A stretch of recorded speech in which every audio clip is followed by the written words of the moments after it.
Hari Om.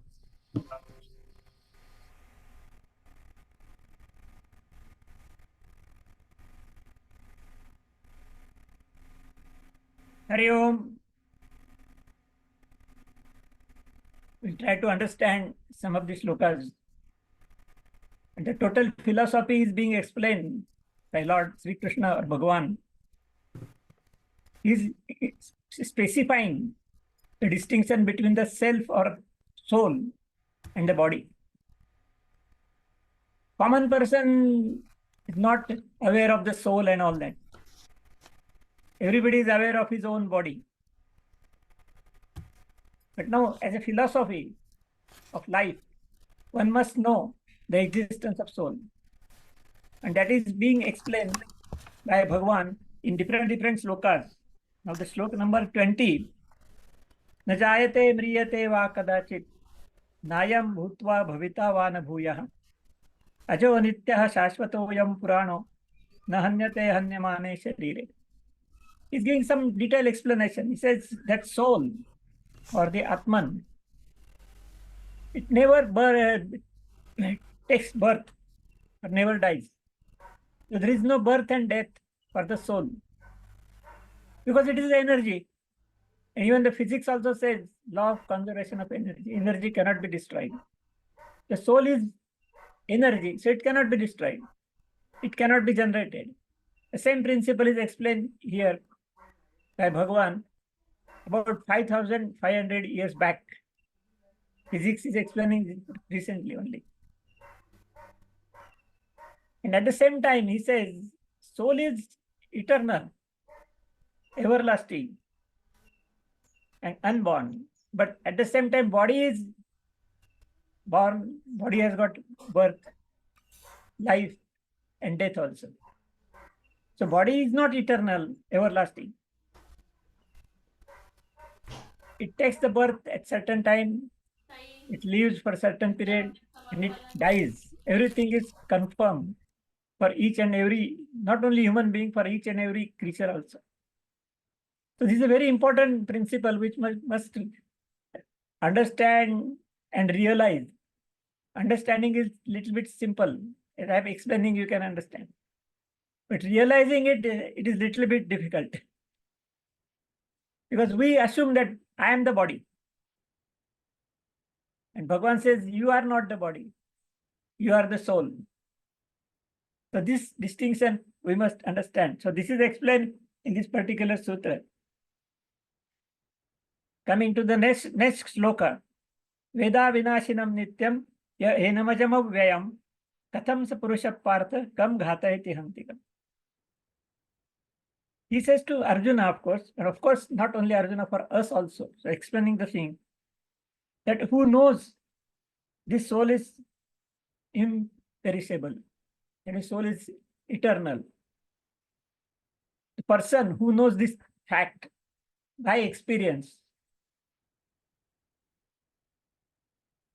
and soul is free from birth and death.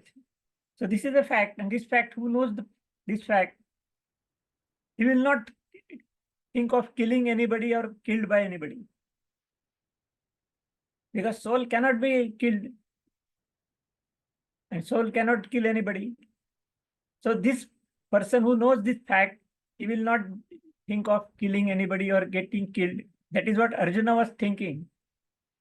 That we have to kill these relatives. Or we may get killed by them. So this was the thinking of Arjuna. And same thing he is thinking for a common person. But Bhagavan says here that who knows the fact, as explained in the previous sloka and here also, that soul has no birth and no death. So it cannot die. So soul cannot be killed. Then there will be no worry about that. Arjuna was worrying how to kill their relatives. He said, their soul cannot be killed. You cannot kill their soul. So don't worry about that. And for the body has to die on one or the other day. So that is why his instruction to Arjuna was to fight. And next sloka, a very interesting example is given for this concept. The same concept is being explained in detail. वासांसि जीर्णानि यथा विहाय नवानि गृह्णाति नरोपराणि तथा शरीराणि विहाय जीर्णानि अन्यानि संयाति नवानि देहि.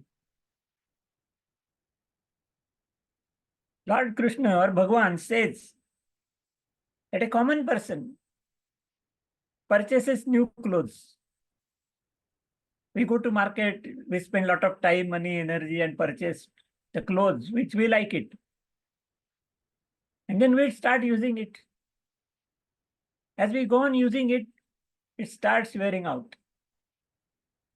So at certain level, it becomes absolute torn somewhere, the color have gone off, it is fade up, and everything is there. We say, no, this is not good now, we have to throw it. So you throw it and purchase new one. This is a very common thing with everybody. We also do all these things.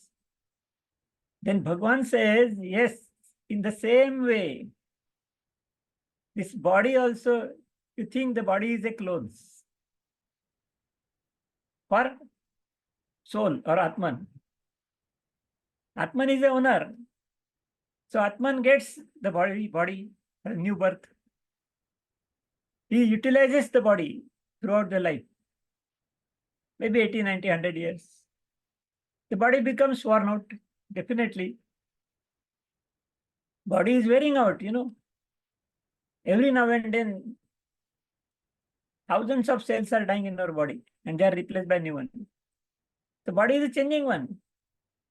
The body is deteriorating.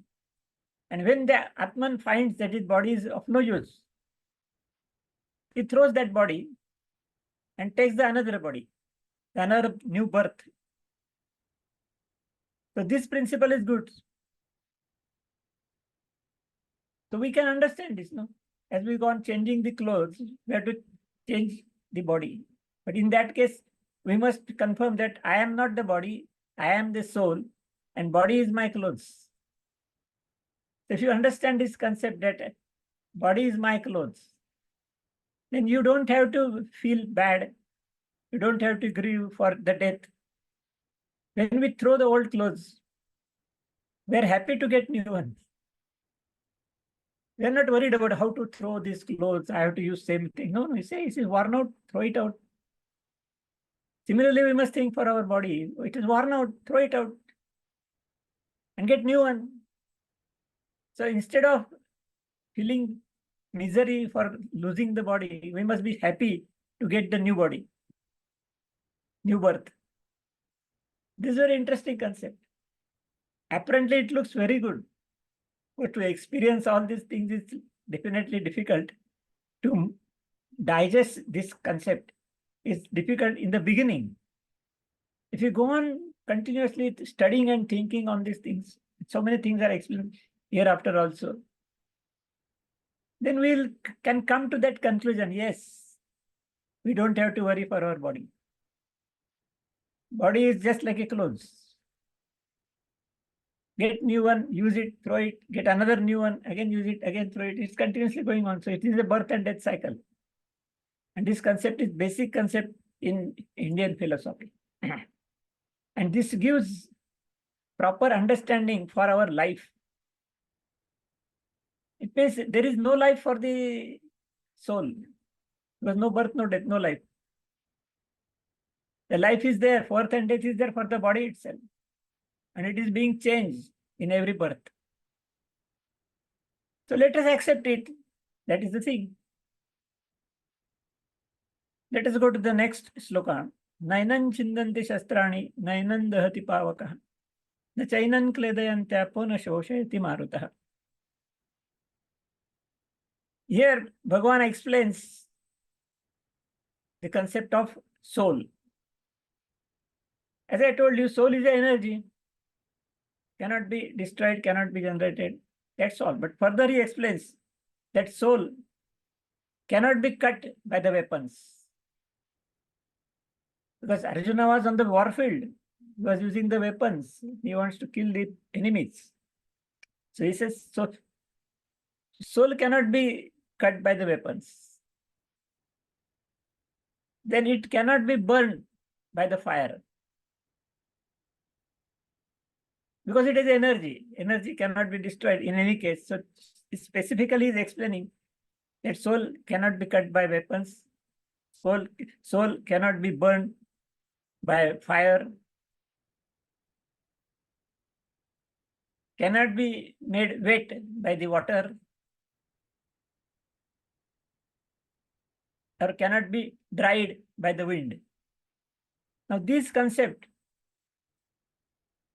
this weapon, fire, water, and wind, these are called Panchama Bhutas. 5 elements, 5 basic elements of the universe. If you think of the chemistry, they are mentioning the elements, but the number of elements is varying. And I was studying in the college, there were 92 elements were there, basic elements. When I left the college, the elements become 100, then becomes 114. Now also some figure is there that chemistry says these are the basic elements of the universe. Each and every thing in the universe is made up of all this composition of all these elements. But that is varying. But Indian philosophy says there are 5 basic elements from which everything in the universe is created. So everything in the universe is a combination of 5 elements. And these are, first is earth, solid. Everything is something. Of course, the proportion is of elements is different in different items. But earth means solid things. Suppose if you consider the body, or body contains solid parts, that is Prithvi, solid elements, Prithvi element. Then the liquid, water, means is a liquid. Liquid is another component. Our body also contains so many liquids in our body. Then there is energy. So energy is there behind each and every cell in our body. That is fire, representing the fire. And the wind or the gas. So our body also contains all these things. And of course, the 5th element is space. Space means space, what we call it. We have got so many voids in our body. So our body also is containing all 5 elements. So everything in the universe is containing all 5 elements in different proportions. And here he said that in that form, the 5 elements means there are 5 energies. Yes, solid form we can say earth and wind and water and all that. But these are the energies, 5 energies. They are stimulating each and everything in the universe. But now here is Lord Bhagavan says that all these 5 elements, they cannot make any effect on the soul. This is what is mentioned in this law. It cannot be cut by weapon. It cannot be burned by fire. It cannot be made wet by the water. It cannot be dried by the air. That means it is away from the concept of elements. Soul is totally different. Body is containing all these 5 elements. But soul, no. There is no effect on soul, even of these 5 elements. The next sloka is Achedyoyam Adayoyam Akaledyo Shoshayevacha Nityas Sarvagatas Sthanu Achaloyam Sanatanaha. Same thing is repeated here. It cannot be it cannot be cut, it cannot be made wet, it cannot be dried. Same thing is explained here in a different way, that's all. So what? The soul is eternal. And unchangeable, everlasting. So same thing in different way it is explained. Because this is to be convinced to Arjuna. Or on the other word, we can say this is convinced for us. We cannot get convinced just within one statement. So he's repeating the same thing again and again and again, so that Arjuna will also get convinced that soul is immortal.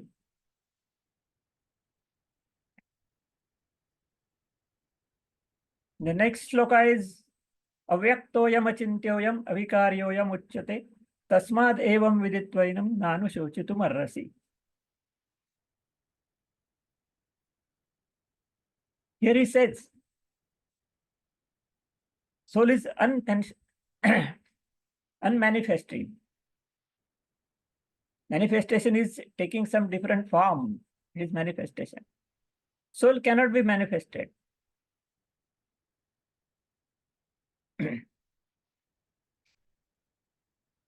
It cannot be, same thing is again repeated here. That it is on the form of energy. So it cannot be manifested in any form. It will remain as energy. There is no change in energy. The change is there in the body, but not in energy. So you understand this. In this, Bhagavan says that Arjuna, that you understand this concept. That soul cannot be changed, soul is immortal, soul cannot be killed, and all these things. And considering all these things, you should not grieve. But that was the basic problem of Arjuna. Arjuna came there for fighting, and when fighting, he has to kill the enemies, his relatives. And he says he don't want to kill the enemies. So he says, you are not going to kill the enemies because their soul is immortal. You are going to kill the bodies only. But bodies are going to die. So you can become a just cause for their death. Body has to die. The bodies of all these enemies, definitely they are going to die on one or the other day. So you are just killing the bodies. You are not killing the souls of all of them because the soul are immortal.